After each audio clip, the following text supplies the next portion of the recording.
Assalamualaikum warahmatullahi wabarakatuh. Apa kabar teman-teman semua? Di sini saya akan mempresentasikan tentang sejarah dakwah Islam di Australia. Di sini berawal dari kedatangan Islam di Australia. Islam masuk ke Australia pada abad 19 Masehi.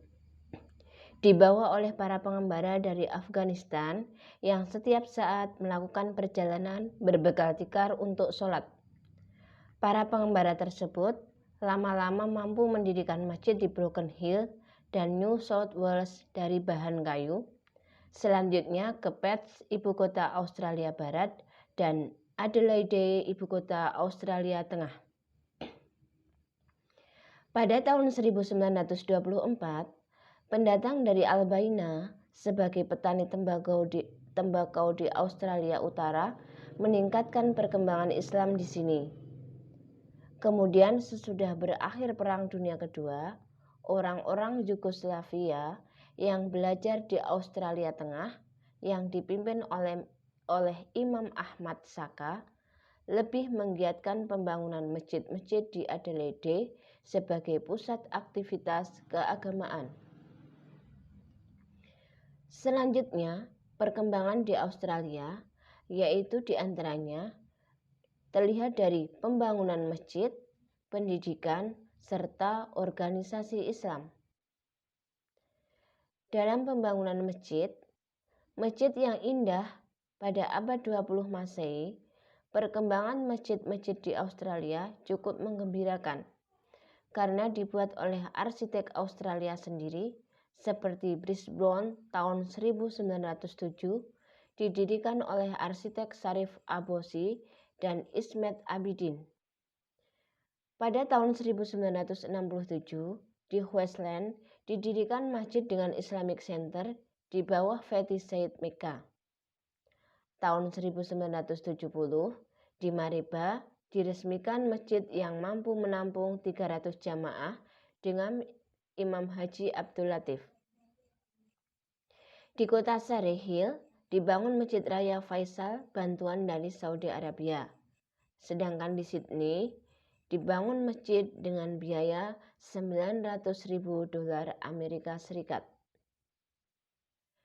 Dalam perkembangan dalam bidang pendidikan, di Brisbane didirikan Queensland Islamic Society untuk menyadarkan anak-anak muslim mendirikan sholat dan meningkatkan silaturahmi.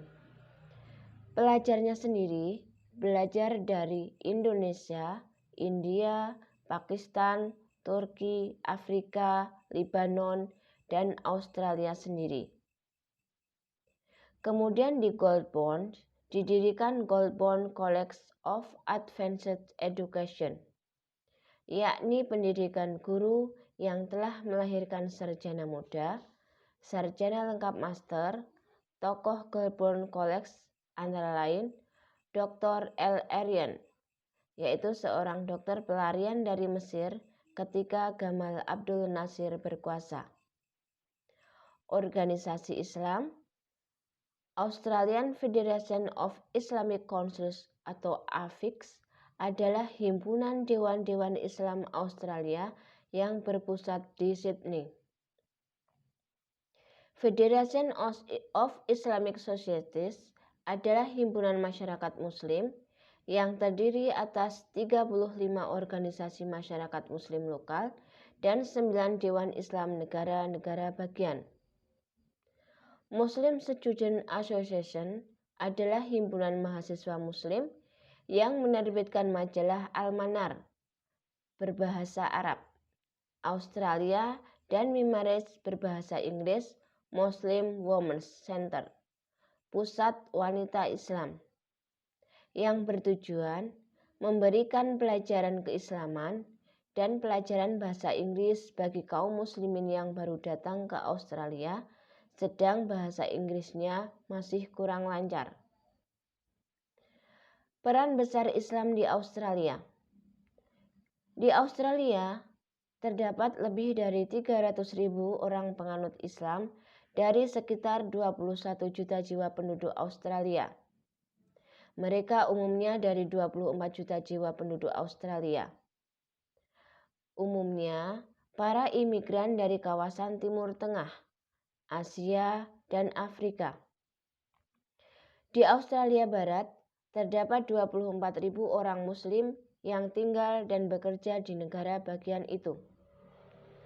Menurut catatan, kaum Muslimin di negara Australia itu ikut berperan membantu menaklukkan pedalaman Australia yang semula belum tersentuh manusia.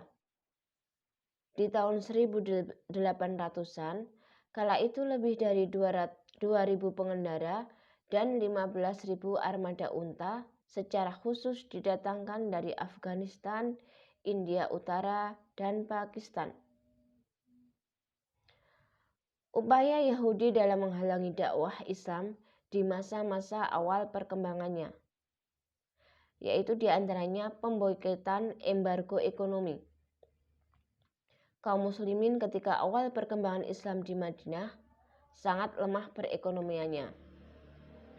Kaum Muhajirin datang ke Madinah tidak membawa harta mereka, dan kaum Ansor yang menolong mereka pun bukanlah pemegang perekonomian Madinah.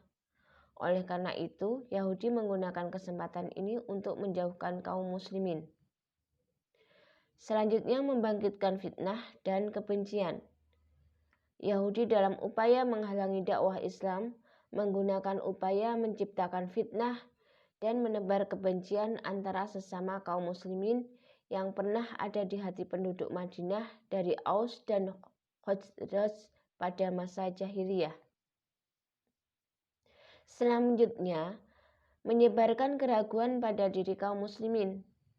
Orang Yahudi berusaha memasukkan keraguan di hati kaum Muslimin yang masih lemah keimanannya dengan melontarkan subhat-subhat yang dapat menggoyahkan kepercayaan mereka terhadap Islam. Selanjutnya, memata-matai kaum Muslimin. Sejumlah orang Yahudi yang memeluk Islam untuk memata-matai kaum Muslimin dan menukilkan berita Rasulullah SAW dan yang ingin beliau lakukan terhadap Yahudi dan kaum musyrikin. Selanjutnya, kegagalan dakwah di Australia. Dunia Islam saat ini sering diwarnai dengan kekerasan. Komunitas Muslim hampir di seluruh bagian dunia terekspos dengan kekerasan di dalamnya, dari dunia paling timur di Afrika, Asia, dan bahkan di Eropa.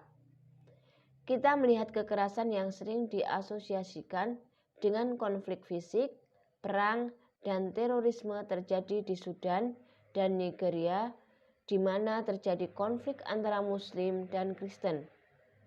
Di Pakistan dengan konflik perebutan kekuasaan para elit politik tiada akhir sampai saat ini. Di Indonesia menarik perhatian dunia dengan berbagai kasus bom dan kelompok Abu Sayyaf dan Milif yang meneror daerah selatan Filipina, serta negara ex-Uni Soviet seperti Chechnya dan Rusia yang selalu dibayangi gerombolan Chechen. Banyak lagi komunitas Muslim lain yang intensitas konfliknya tidak mereda seperti Afghanistan, Irak, Palestina.